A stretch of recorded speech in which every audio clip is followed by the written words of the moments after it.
sana studio. Jamani, ndugu wageni waalikwa, hebu wapigeni makofi kwanza. Hao ndio Snai. Kama unavyoona wanatabasamu nzuri.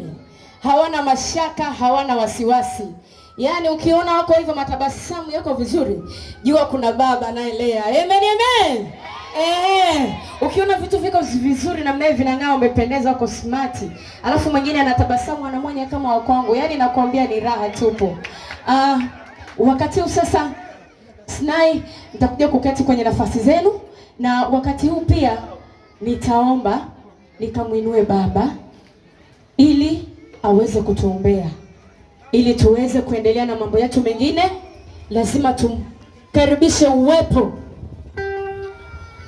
ili uwepo uendelee kufurika na kufurika, ili tuendelee na mambo yetu vizuri. Ili mumjue baba. Huyo ndio baba wa Snai. Kwa hiyo ukiona Snai wameng'aa, usifikiri ni mchezo. Yuko baba kama unavyomuona. Alafu sasa cha ajabu, nilitegemea baba nitakuta amepiga bonge la suti, lakini kumbe baba yaani baba na watoto hawachezi mbali.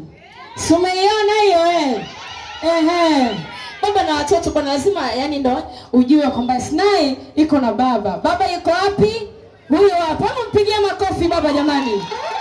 Kama unavyomuona baba yuko mzuri. Baba, Mungu akubariki sana. Karibu.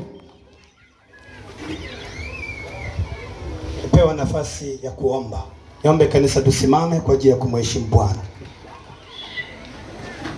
Baba Mungu muumba mbingu na nchi, tunayo asante watoto wako wa kike kwa kiume kwa ajili ya siku hii ya leo, kwa ajili ya sherehe ya watoto wetu jumuiya ya Sinai.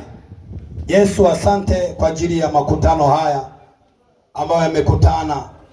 Tumetoka sehemu mbalimbali Bwana, wengine wamepanda vyombo vya moto.